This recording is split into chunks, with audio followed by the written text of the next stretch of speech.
رشتے کی بنیاد کیا ہے؟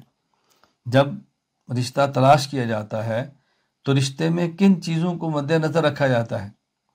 ہم چونکہ نکاح کو عبادت سمجھتے ہیں اور عبادت میں رسول اکرم صلی اللہ علیہ وسلم کی ذات گرامی کو ہم معیار سمجھتے ہیں، تو رسول اکرم صلی اللہ علیہ وسلم سے پوچھتے ہیں کہ نکاح کس بنیاد پہ ہوتا ہے؟ صحیح بخاری میں روایت موجود ہے، حدیث نمبر 5090۔ حضرت ابو ہریرہ رضی اللہ تعالیٰ عنہ فرماتے ہیں رسول اللہ صلی اللہ علیہ وسلم فرمایا کہ عام طور پر جو نکاح کے لیے عورت کو دیکھا جاتا ہے تو اس میں 4 چیزیں بنیاد ہوتی ہیں۔ تنکح المرأة لأربع لمالها، بس اوقات عورت کے مال کو دیکھا جاتا ہے، ولحسبها، بس اوقات اس کے خاندان کو دیکھا جاتا ہے، وجمالها، بس اوقات اس کی خوبصورتی کو دیکھا جاتا ہے، ولدینها، اور بس اوقات اس کے دین کو دیکھا جاتا ہے۔ تو کوئی نکاح میں عورت کے مال کو دیکھتا ہے کہ عورت مالدار ہونی چاہیے، کوئی دیکھتا ہے کہ اس کا خاندان بڑا ہونا چاہیے، کوئی دیکھتا ہے کہ خوبصورت بہت ہونی چاہیے، کوئی دیکھتا ہے کہ اس کے پاس دین ہونا چاہیے۔ رسول اکرم صلی اللہ علیہ وسلم نے خود فرمایا فاظفر بذات الدین، تمہیں ان میں سے کسی ایک چیز کو اختیار کرنا پڑے تو تم دین کو اختیار کرنا اور دین کو ترجیح دینا۔ دیکھو اس کی بہت ساری وجہ ہیں، میں نے پہلے بھی عرض کیا کہ میں تفصیلی بات نہیں کر رہا، مختصر بات کر رہا ہوں۔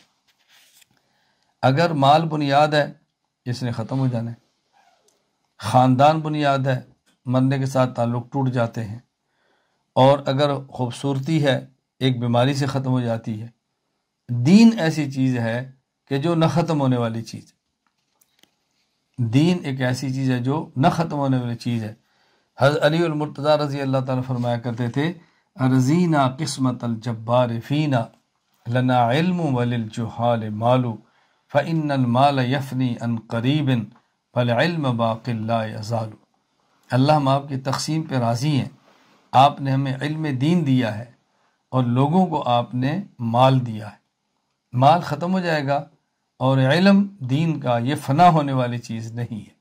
دین کا علم، عام علم نہیں، علم دین مراد ہے۔ تو پہلی بات کہ نکاح میں بنیاد کیا ہے۔ اب یہاں ایک بات سمجھیں، جس طرح یہ چیز لڑکے والے دیکھتے ہیں کہ لڑکی مالدار ہو، لڑکی کا خاندان بڑا ہو، لڑکی خوبصورت ہو یا لڑکی دیندار ہو، اسی طرح لڑکی والے بھی دیکھتے ہیں کہ لڑکا پیسے والا ہو، بڑا خاندان ہو، خوبصورت ہو، دیندار ہو، شریف ہو۔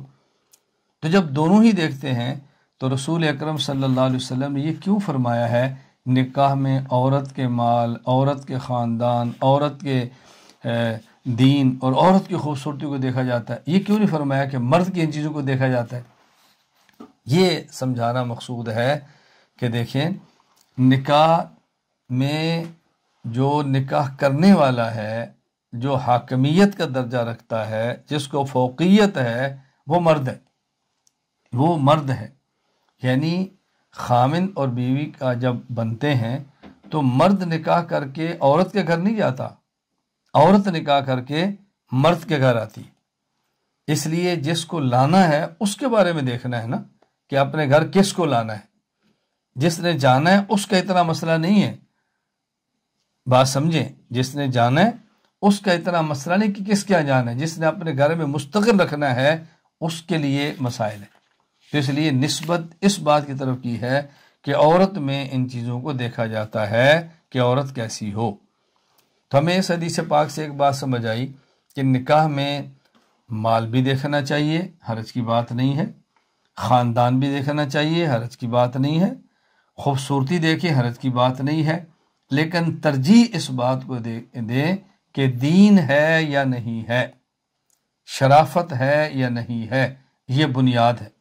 اب ہم نے خود غور کرنا ہے کہ ہم نکاح کرتے وقت کیا ان چیزوں کا خیال کرتے ہیں یا ان چیزوں کا خیال نہیں کرتے۔ پہلی بات کہ مسلم اور غیر مسلم کے نظریے نکاح میں فرق ہے۔ مسلمان کے ہاں نکاح عبادت ہے اور غیر مسلم کے نکاح عیاشی ہے۔